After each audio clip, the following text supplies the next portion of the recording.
मित्रों नमस्कार।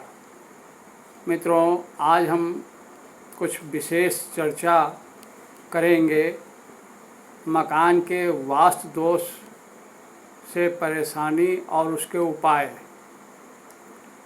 यह एक बहुत ही समस्या कभी कभी रहती है मकानों में, और ये कुंडली देखने से ज्ञात हो जाता है कि मकान में वास्तु दोष है और कैसे है, किस तरह से है, क्या आदि आदि बातें कुंडली देखने से ही सब कुछ मालूम हो जाता है। मकान में कहाँ पर कैसी स्थिति है तो ये पता चल जाता है कि वास्तु दोष, उसका अनुभव भी किया जा सकता है। देखिए, ऐसा होता है कि ज़मीन से शुभ व अशुभ तरंगें निकलती हैं और वह तरंगें मकान से भी निकलती हैं।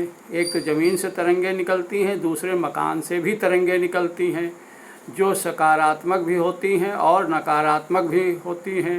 नकारात्मक ऊर्जा भी निकलती रहती है और शुभ भी होती है और कुछ अशुभ भी होती है। पूर्व और उत्तर दिशा के ज़्यादा शुभ होते हैं वो मकान जिनका पूर्व और उत्तर दिशा का दरवाज़ा होता है। पश्चिम तथा दक्षिण के तरफ के जिनके मकान होते हैं, दरवाजे होते हैं, वह इतने शुभ नहीं माने जाते हैं, नहीं कहे जाते हैं। कहते हैं कि यह शुभ नहीं है और नहीं होते हैं। तरंगें इस प्रकार की निकलती हैं जो नकारात्मकता को बढ़ाती हैं, जो दक्षिण और पश्चिम के मकान होते हैं। अब जिसमें घर में कार्यों में शुभता कम होती है रहती है, और हम एक फिर दिशा की बात कर रहे हैं, वो है, देखिए, पूर्व दिशा।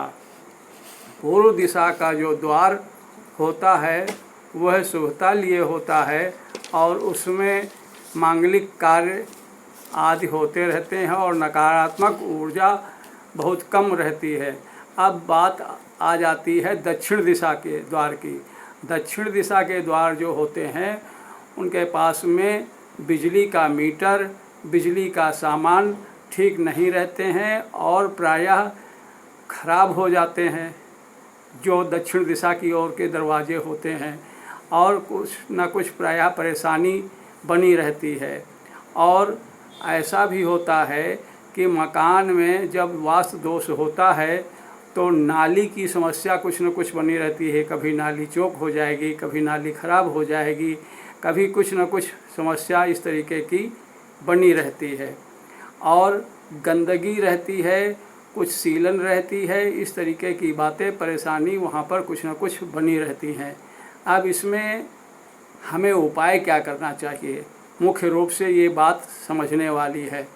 इस प्रकार की परिस्थिति में मकान में गंदगी न रखें, साफ सफाई रखें, अन्यथा परेशानियां आती रहती हैं और सीलन न रहने दें।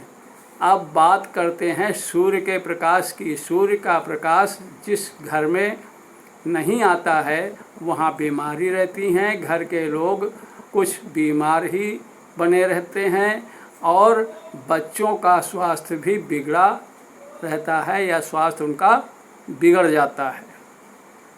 कभी कभी भविष्य में भी खराब हो जाता है, और जब नकारात्मक ऊर्जा ज़्यादा हो जाती है तब जिस घर में दिन में बल्ब जलाना पड़ जाता हो तो कभी कभी व्यक्ति डिप्रेशन में रहता है। जहाँ दिन में कमरों में अंधेरा रहता है, सूर्य का प्रकाश नहीं आता है, तो वहाँ पर आदमी कभी कभी डिप्रेशन में आ जाता है, टेंशन में आ जाता है, नकारात्मक सोच उसकी बढ़ जाती है। और कभी कभी ऐसा भी होता है कि वो सोचने लग जाता है। यह अंधविश्वास नहीं है और यह कोई ऐसी बात अंधविश्वास की नहीं है, और ना ही हम अंधविश्वास को बढ़ावा देते हैं। अब अगर सूर्य की रोशनी पर हम बात करें तो सूर्य की रोशनी अगर घर में नहीं पड़ती है तो इसके लिए एक उपाय ये है कि आप ऐसी जगह पर शीशा लगाएं जहाँ पर सूर्य की रोशनी पड़े। सूर्य की रोशनी पड़ते से ही आपके घर की कुछ नकारात्मक ऊर्जा धीरे धीरे दूर होने लग जाएगी। और 108 बार गायत्री मंत्र का जाप करें, और ज़्यादा से ज़्यादा भी कर सकते हैं। और ऐसा करने से भी ठीक नहीं हो रहा है तो फिर घर में नकारात्मकता कुछ ज़्यादा ही है।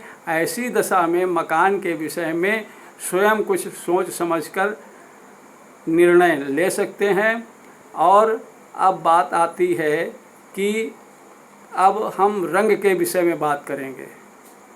मकान का रंग कैसा होना चाहिए, उसके कलर किस तरह से होने चाहिए, पुताई कैसी होनी चाहिए।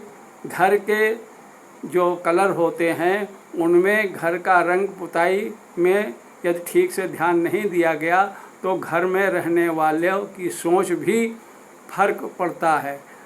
भूरा, लाल, गाढ़ा, हरा, गहरे रंग की जो पुताई है वो भी समस्या रहती है। या नौकरी में भी समझिए कि किसी न किसी तरीके की परेशानी हो सकती है। कहते हैं कि भूरे रंग का कराने से दरिद्रता आती है। आपको पता है कि रंगों से ही सृष्टि चलती है, रंगों से ही सृष्टि चलती है और रंगों की बहुत महत्वपूर्ण भूमिका मनुष्य के जीवन में रहती है। इसलिए रंगों पर विशेष रूप से मकान में ध्यान देना चाहिए। अब हम बात करते हैं कि छत के रंग की। छत का रंग जो है हमेशा सफ़ेद होना चाहिए और सफ़ेद रखें। और दीवारों का रंग सफ़ेद ही या क्रीम हो तो ज़्यादा अच्छा है, शुभता रहेगी। और घर में पितृदोष हो या किसी प्रकार की नकारात्मक बात हो तो पीपल का पेड़ बहुत जल्दी निकल आता है और बहुत प्रयास करने के बाद भी पीपल का पेड़ वहाँ से नहीं हटता, नहीं निकल पाता है। तो बताते हैं कि सफ़ेद, हरा अथवा क्रीम कलर का रंग नहीं कराना चाहिए मकान में। और बताते हैं कि वास्तु दोष के कारण ही जो लोग घर में रहते हैं उनका व्यवहार कुछ अजीब तरह का हो जाता है। कभी कभी अजीब तरह की हरकतें करने लग जाते हैं, खराब आदतें पड़ जाती हैं, खराब व्यवहार करने लग जाते हैं, आप शब्द भी आपस में कहने लग जाते हैं, बोलने लग जाते हैं। और धूम्रपान, शराब पीना, एक दूसरे के प्रति कुछ अच्छा व्यवहार न करना, हालात अच्छे न रहना, दूसरों को मूर्ख बना करके पैसा लाते हैं। और कोई तो बीमारी से इतना ग्रसित हो जाते हैं कि समझ नहीं पाते हैं कि क्या बीमारी है। और समझदार लोग समझ लें कि जो लंबे समय तक बीमार रहते हैं, बीमारी चलती है, तो उनका क्या होता है समझदार आदमी समझ गए होंगे। अब किसी की को नीचा दिखाने की भी बात होती है, नीचा दिखाते हैं घर के लोगों को, अथवा अन्य लोगों से आपस में लड़ने, किसी प्रकार का बड़ा षड्यंत्र करने, बुरा करने में न लगें, गलत तरह से पैसा न कमाएं। और गीता का पाठ करें, गीता के किसी भी अध्याय का पाठ या रोज़ एक अध्याय का पाठ करें। इतना नहीं कर सकते हैं तो गीता के 4-5 श्लोक ही रोज़ पढ़ लिया करें। और भगवान रामचंद्र, भगवान श्री कृष्ण और हनुमान जी की शरण में रहें।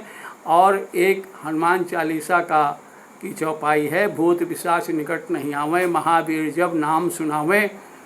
और इस चौपाई को 108 बार पढ़ें और हनुमान जी की शरण में रहें, प्रार्थना करें, तो वास्तु दोष जो है वो ठीक हो जाएगा।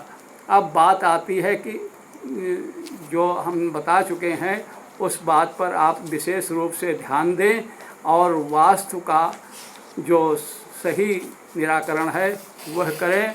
और फिर देखेंगे कि आपके वास्तु में, आपके मकान के दोष में कुछ धीरे धीरे कमी आना शुरू हो जाएगी। लेकिन वास्तु दोष पर विशेष रूप से ध्यान देना चाहिए। वास्तु दोष की समस्याएं आपकी समस्याओं से, निजी समस्याओं से जुड़ी हुई होती हैं।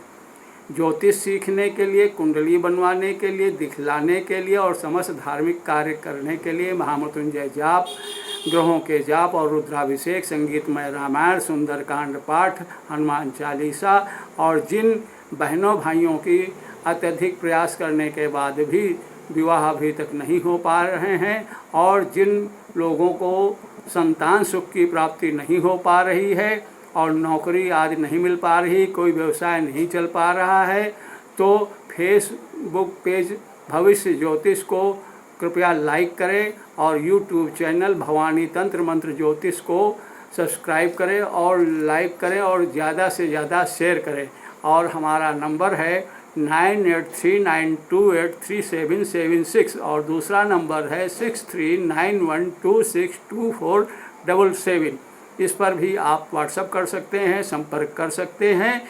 ईश्वर आपको सद्बुद्धि दे और आपको विश्वास ईश्वर पर बनाए रखना चाहिए। आपका कल्याण होगा।